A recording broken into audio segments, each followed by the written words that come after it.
We're not going to be scared away no matter what they do. We're still here. We're still going to continue what we plan to do today. And in this assembled company, I acknowledge and confess my past. And now it's getting violent. We have a counter-protester now attacking. I acknowledge and confess my past. Oh, it's getting punches are thrown. I'm not resisting. I'm not resisting. I'm not resisting. A black mass turns violent as a satanic leader gets put in handcuffs by police minutes after entering the Capitol. We also have an exclusive sit-down interview with the Satanic Grotto leader, Michael Stewart. You're taking a look inside Kansas politics. Welcome in. I'm Rebecca Chung. And I'm Rob Hughes. We'll get on to that sit-down later on. But first, a recap of that black mass. It ended in 4 arrests. It was a crazy scene. From the outside, we saw about 24 Satanists, hundreds of Catholic counter-protesters surrounding the event. But it got even more heated when the Satanic Grotto made its way into the Capitol. And Capitol Police let them inside as long as there were no disturbances. But when the group's leader, Michael Stewart, there got to that first floor, that quickly changed. Yeah, you can see him reciting prayers to Satan, and he's met with people saying he can't do that inside the Capitol. That's when one counter-protester tries to snatch Stewart's prayer book. You can see it there. Stewart then lunges at him to punch him. And you can see Capitol Police tackle Stewart to the ground and try to separate the two. Yeah, keep in mind the governor said that this black mass ceremony was supposed to be kept outside. Now, we spoke with Stewart's wife after he was arrested, and we spoke with the friend of the other man involved. Here's what they had to say. The governor said not to do it, though. So what was the... Why would she say that? What did we do wrong? We legally acquired our permit. She had no business moving us. We were working with security. We are nonviolent. There is no reason we should have been moved. There is literally a Catholic choir singing right now. The hypocrisy is absolutely appalling. His actions might not have been 100% in line with like the perfect way to behave in said circumstances. However, he was not the aggressor in the situation. Now, we also saw another altercation earlier that day before the arrest. Take a look. Counter-protesters were on the east side of the Capitol, and according to Stewart, one tried to attack him during the ceremony. So you can see Capitol Police really just rushing over there. Indeed. Again, both of the people involved in the fight inside the Capitol were arrested. You can see Stewart's mugshot here now. Well, they were arrested for disorderly conduct. The Kansas Highway Patrol says 2 other people who entered the Capitol with Stewart were also arrested for unlawful assembly. All right, and we do want to take a look at how it all went down with Stewart that day. And we followed him from the beginning to the very moment of his arrest. If one group gets it, every group should get it. And that's just how we feel and how we decided to act on it. The Satanic Grotto started its black mass outside the state capitol with remarks from leader Michael Stewart. In my life, I have a certain amount of privilege, and that I'm willing to risk that. I think that more people who have that privilege and the ability to stand up should be doing so right now. Hundreds of Catholics and others opposed to the black mass gathered at the Capitol. God is pro-choice. You can choose to go to hell or you can choose to go to heaven. It's your choice. Stewart was attacked by a protester on the Capitol steps, regained his composure, then headed into the Capitol against the governor's order. We're not going to be scared away no matter what they do. We're still here. We're still going to continue what we plan to do today. Once inside, Stewart began a brief black mass ceremony. Presence in the presence of all the dread demons of the pit and in this assembled company. Before he got into a physical altercation with a counter-protester, was taken to the ground by Capitol Police and handcuffed. Oh, it's getting punches are thrown. Punches are thrown. We have Capitol Police intervening. This is on the first floor of the Capitol.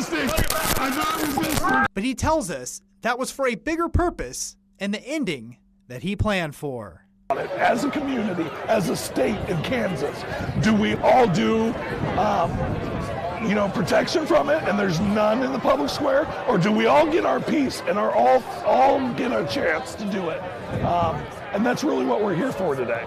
And that's why we're risking being arrested today. Of course, we've been covering this for weeks, Rebecca, leading up to the event. People are asking, though, why this ceremony had to happen to begin with. Well, we spoke with a religious studies professor who says the answer to that isn't quite so simple. Yeah, Chris Jones at Washburn University says a black mass is a way for modern-day satanic groups to exercise their First Amendment rights. The organizer of the black mass previously called the ceremony an act of rebellion, showing lawmakers there are other religions and beliefs in the state. And Professor Jones says that if a goal is to raise the profile of a satanic group, well, a black mass happening at the Capitol is an effective way to do that. It's not because they necessarily hate Christianity, it's because they see Christianity as having this sort of dominant position in American society, and they want to challenge that. And Professor Jones encourages people to be curious, not judgmental about people's different religions and beliefs. Well, some Kansas lawmakers also officially condemned the ritual. Leading up to this event, the House voted overwhelmingly for a resolution denouncing the ritual. Yeah, it didn't stop the Black Mass from happening, though, but the resolution says the House of Representatives respects the organizers' First Amendment rights while disagreeing with the Black Mass itself, and that was also something that came up in the Senate as well. And we have that exclusive sit-down interview with Michael Stewart, leader of the Satanic Grotto, coming up next. Yeah, we're going to be right back. You are watching Inside Kansas Politics. Established in 2005, Sardo Countertops opened to transform houses into homes and to provide exquisite service throughout the Midwest. The result is a true masterpiece for your home. I'm attorney Mike DePasquale. We didn't build a firm this big by accident. We did it by building a reputation for winning, by getting great results for our clients. Our team of extremely talented attorneys is not afraid to take on the big insurance companies. We'll even put up our own money to fight them. That's how confident we are. So you never pay a dime unless we win your case. If you've been hurt, my team and I, we've got this. Call 785-444-4444. This tax season, why not save more? At Faith Furniture, we're axing the tax. That's right, get savings equal to your sales tax. Why pay more when you can pay less? Save the tax and enjoy the savings on the furniture you love. From cozy couches to a new mattress set. Now's the time to bring home more for less. Don't wait, the clock is ticking. Come into Faith Furniture in Manhattan today and axe the tax. Hurry, these savings won't last forever. For over 75 years, we've been serving loyal customers and have been a trusted name in the automotive industry. Performance Tire and Auto is here for you. Whether you're looking at high-performance tires for the best ride or budget-friendly all-season tires, we're here for you. We have 2 convenient locations, well-trained technicians, and service staff that genuinely want to help you take care of your vehicle. Performance Tire and Auto is here for you. Honesty and transparency is our #1 goal. Trust Performance Tire and Auto and experience the difference. We're here for you. Justin Allgaier looks to blow past the challengers in Darlington, aiming for another big win on the track too tough to tame. This racetrack is so difficult. The NASCAR Xfinity Series, this Saturday live from Darlington at 3 Eastern, 12 Pacific. Welcome back to Inside Kansas Politics. And now to an exclusive interview with the man behind the Black Mass. Michael Stewart was in and out of the jail that day. But before his arrest, we caught up with him to talk more about the Black Mass and what they say is behind it. So, Michael, let's first start talking about the role of religion in public spaces, because the question right now is, should government buildings allow religious events of all kinds, or should there be limitations? I think some Catholics would argue, especially when it comes to ceremonies like the Black Mass, there should be, right? Yeah, I think that's exactly what they're arguing. I think the problem is that there's not enough recognition for the other religions as there are in the first place. The Catholics already have their chance to speak up and are there all the time. All we're asking is for that equal treatment. And Michael, what about, would you support other religious groups having their ceremonies in the same place in the same manner? Absolutely. I tell you what, ever since I started living out loud in the role I am in, especially as a Satanist and considering myself a religious person, I have the utmost respect for other religions now, and I would love to see everyone get this chance, not just Catholics or Protestants. So. I think you could be familiar with this one. We're going to move on to the debate over freedom of religion versus freedom from religion. So how do we balance the right to religious expression with the right of others to be free from religious influence, do you think? You know, that's a great question, too. And I think that's what we're addressing here, right? We need to pull this all out into the public sphere and look at this. I think that we should either all have it or none of us should. It should be one or the other. If everybody wants to have religious services and experiences in public spaces, in the Capitol specifically, then let's make it available to everyone. If not, let's pull it from everyone and we'll be equally happy either way. So in other words, Michael, you would want this to set a precedent then for other groups? Well, I would think that the precedent should already be set in the nation we live in, right? We all have the First Amendment rights that we have to express ourselves. So I don't think there's really a precedent being set. I think we're just trying to live up to that obligation. So. Okay. How would you respond to people who argue that certain religious events, whether satanic, Christian, or otherwise, should be kept out of government spaces? You know, I think that a lot of people would disagree with that, not just Christians or Satanists or anybody who wants to practice openly. Once again, I think it comes down to that we either all get it or none of us do. And I think that it's time to make that collective decision, especially here in Kansas. It's obviously something that is being debated hotly right now, and why it's out in the open. I would like to see everybody weigh in on that and us make a final decision as a state together. Okay, there's also been a heated debate over the true intent and meaning behind this Black Mass. So what is the purpose of the Black Mass, and how do you respond to religious communities that view this as maybe an offensive or provocative ceremony? Well, first of all, I would say it is very much an offensive, provocative ceremony, but that does not preclude it from anything else. There are plenty of things that are provocative and offensive that happen at the Capitol all the time, such as Christian groups carrying signs with babies who have gore and have been torn apart on the signs. It's very offensive to me. Okay, and Rob, you actually talked with a religious studies professor that kind of touched a little bit on the intent behind something like this, right? Yeah, my understanding, Michael, of it was that you're essentially, as you know, Christianity is in popular culture.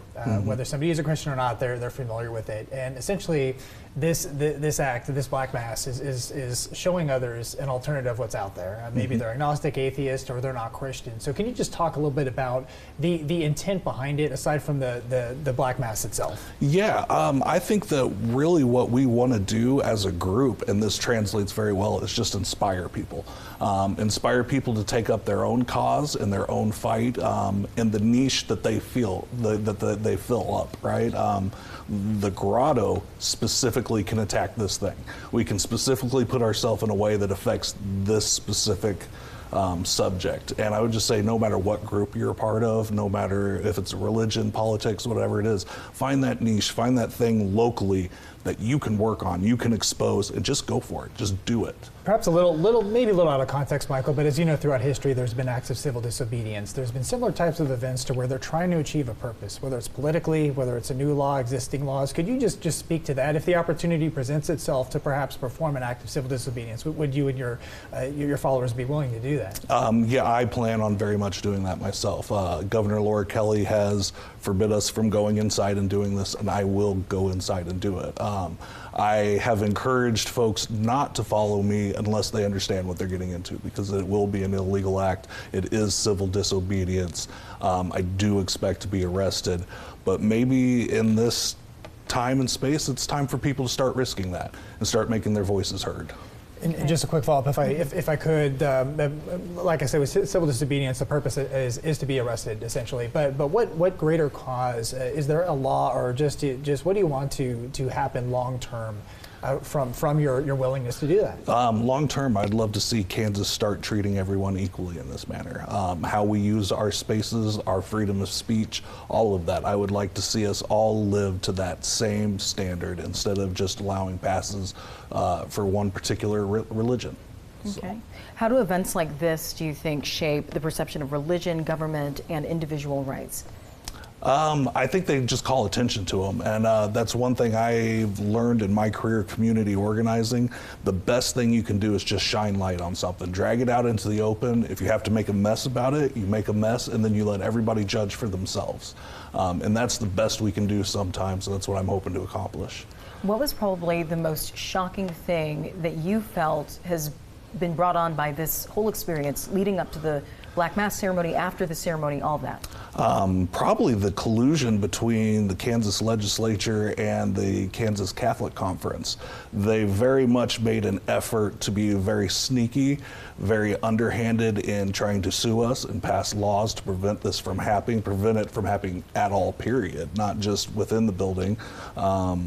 And I think that they really gave it their best effort, and we still caught them, and we were still able to thwart that mission. So that was very surprising to me, but I'm very happy that we were able to stand up against that and win. And we recorded this interview in the days leading up to the event, Rebecca, and you were there covering the event at the Capitol grounds, A to Z. I want to ask you, we weren't really sure exactly what to expect with the turnout. Tell us about that. What was that like? Well, I remember when we talked to Michael, that he was saying somewhere along maybe 100 to 200 people showing up on the Satanic Grotto side. We saw more, maybe 24, compared to the amount of counter protesters that we did see. I know they were expecting maybe 5,000 that day, but it seems like we were looking at more in the hundreds for Catholic counter protesters that were speaking out against this. So it was interesting to see the dynamics between the two crowd sizes. We did have counter protesters not just on the South Capitol steps where they said they would be, but also surrounding the Satanic Grotto on the east side. So that was really interesting to see how that unfolded. I also want to ask you, Rebecca, about these black mass kits. You got your hands on one, saw what was in it. Yes. Tell us about that. What is in those? What does that comprise? So interestingly enough, when you look inside, you also have business cards for the Satanic Grotto inside there, but you also have something that's pretty provocative. It was a card that said, bonus for aborting this baby, and it had a little baby actually on it that was taped to it, like a little doll, covered in what seems to have been blood. And I mean, it's a bit graphic, so I don't want to go into detail or show it here. But it's provocative. It's similar to what they were saying the intent behind this black mass was, to make a statement, right? Something else that they had in there, they had scripture. They also had a consecrated host, or the host that they plan to use during the ceremony. It's a Eucharist that's usually used during a traditional mass. So you have, the wine, and then you also have the wafer. That is something that we learned was not stolen, right? After that whole lawsuit debacle, that was something that they got and bought themselves for the ceremony. But these were just parts of what was in there. And it seemed to really cause a chaotic scene on the east side of the Capitol steps, when some of them saw them at the height of the ceremony trying to, defile the Eucharist, and one counter protester trying to attack Stewart, is what he said. So we saw how that unfolded. It was definitely something that sparked a lot of outrage, I think, on both sides. Well, outstanding coverage, and to the whole team, of course, it was a team effort. Thanks so much, Rebecca. Well, we do have more Capitol updates, meanwhile, with our political analyst, Bob Beatty, after the break. We'll be right back. You're watching Inside Kansas Politics. Here's what you know. You were injured in a crash involving a big truck. But here's what you don't know. While you're trying to recover, the trucking company is already taking steps that could hurt you and your family. Combing the crash site, talking to witnesses, coaching their drivers, trying to shift the blame away from them and onto you. And if that sounds bad, what comes next could be even worse. Let our team protect you. Truck crash? Call 888-8888. A drug destroying a generation. I don't want to see any other parent have to feel the way that I feel. Can fentanyl's deadly grip finally be broken? The next generation, breaking fentanyl's grip. Sponsored by Prevention and Resiliency Services and Chris Kobach, Attorney General of Kansas.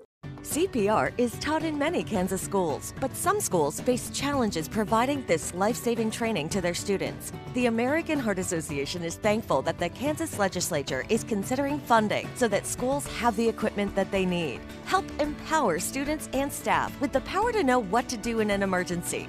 For more information, go to heart.org/CPR in schools or text KS to 46839 to support CPR in schools today. 27 News is proud to be part of Northeast Kansas and the surrounding communities. We stay close to the roots of Northeast Kansas, and our team is deeply rooted in the community. With our 27 News brand working for you, we celebrate the good happening in our community and hold the powerful accountable. And when severe weather threatens, the 27 News Storm Track weather team is quickly online and on air to give you advance warning. 27 News, proud to be working for Northeast Kansas, working for you. Next live, Ginny Mullen from Dinner and a Movie. Plus, Los Lonely Boys perform. And Chef Eric Ajapong. You want to hear that beautiful sizzle right on top. Monday at 11 on 27 KSNT.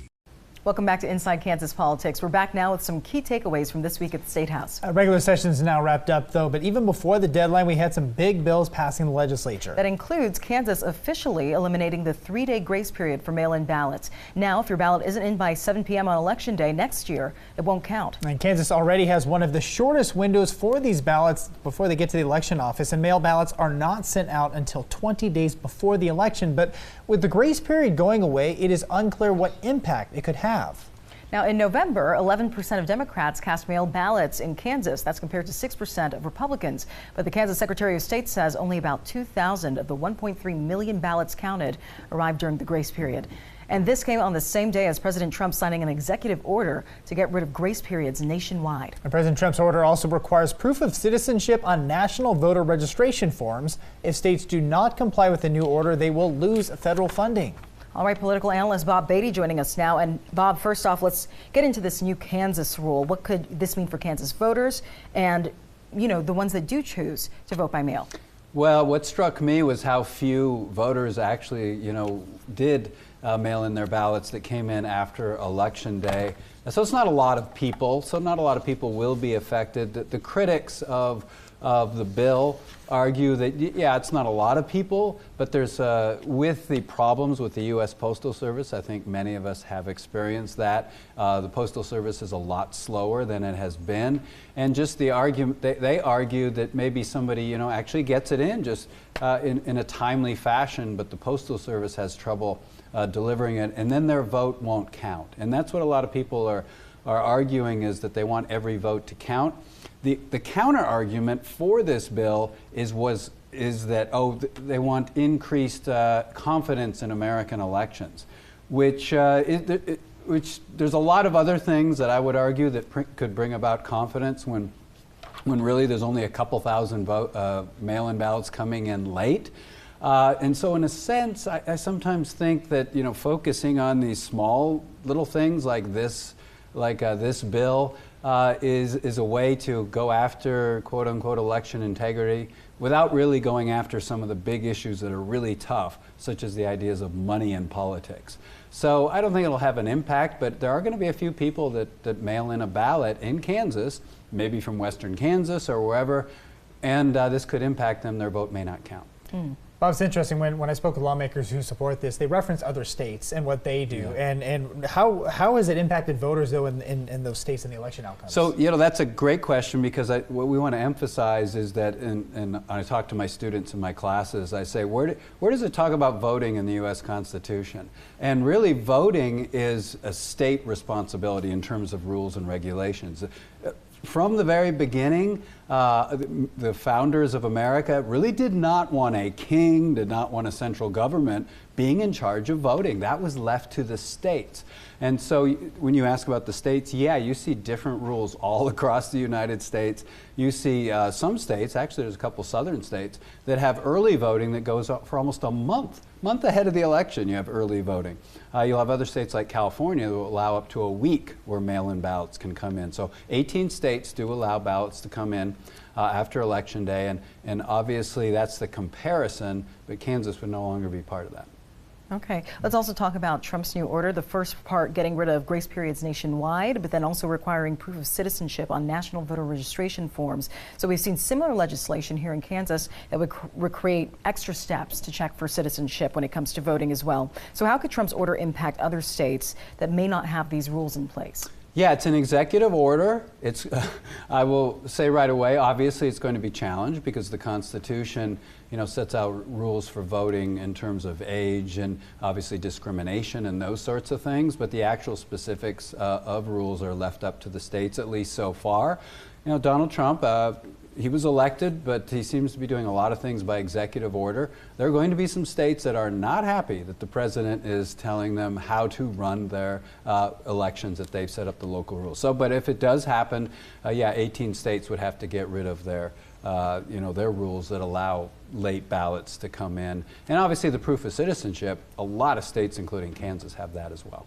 Okay. All right, very interesting. Well, of course, another big item coming up next year. It's going to be Kansans deciding on the future of the state Supreme Court. Of course, we've covered this a lot. A new amendment's going to be on the ballot. It's asking voters whether they want to vote on justices directly. Yeah, right now, a nominating commission selects picks for the governor to choose from, but Republicans haven't been too happy about that for years. Finally, they had the numbers to get something passed this year to possibly change that. So, Bob, let's talk about what's behind the push to change the way justices are selected. Yeah, you mentioned that this has happened before, this push to change the system when Governor Sam Brownback, I recall, he was very much in favor of it. And what makes it hard is it has to be a constitutional amendment, but then the voters of Kansas will decide. And really it's a fascinating question because the argument is, let the voters decide, more democracy, elections, James Madison saying, yeah, elections are great. On the other hand, I mentioned this before, There's been some sort of fairly recent developments in American politics. I mean, compare it to college athletics, where all of a sudden, you know, you've got college athletes getting $3-4 million, you know, just to play college basketball. There's dark money in American politics. So in Wisconsin, they have elections for their Supreme Court justices, and I recently read that for one race, there's $24 million being spent on that one election, and some of it's dark money. And what dark money is, it means that we don't know who's donating the money. So maybe this is what Kansans want. We'll see. You know, I'm a little trepidatious to get into electing Supreme Court justices because it's, you know, it's such an interesting position, but also now that dark money and the amount of money is influencing American politics to such an extent, it will be very fascinating for me to see if Kansans, if that's what they really want in terms of Supreme Court justices. All right, Bob, thank you so much. The first part of the session is over, but we're not done yet. And when we come back, we're going to have a look at what to keep an eye on for veto session. What the governor may be striking down. We'll be right back. You're watching Inside Kansas Politics. At Knoller, we get a lot of questions about our Ford products, but none more than this Bronco Raptor. This Bronco Raptor is equipped with a 3.0 twin-turbo, 418 horsepower, 440 pounds of torque. This baby moves. Whether you're out boulder crawling, cruising the highway, or sand duning, the Ford Bronco Raptor is fitted with available technology to keep you connected and entertained. So, for everybody looking for a new vehicle, from EVs to Super Duties, come down to Knoller and let us get you taken care of. The story of Grace Med has always been told through its people, both those who serve and those who it is our honor to serve. We meet at the intersection of compassion and vulnerability, bringing health where there was illness and hope where there was despair. Our patients come to us bearing the weight of living in the margins, and we share the love of Jesus Christ with them by providing compassionate quality health care for all their physical, emotional, and spiritual needs. Because health restored is always hope renewed. Find hope today by scheduling an appointment with Grace Med. This tax season, why not save more? At Faith Furniture, we're axing the tax. That's right, get savings equal to your sales tax. Why pay more when you can pay less? Save the tax and enjoy the savings on the furniture you love. From cozy couches to a new mattress set. Now's the time to bring home more for less. Don't wait, the clock is ticking.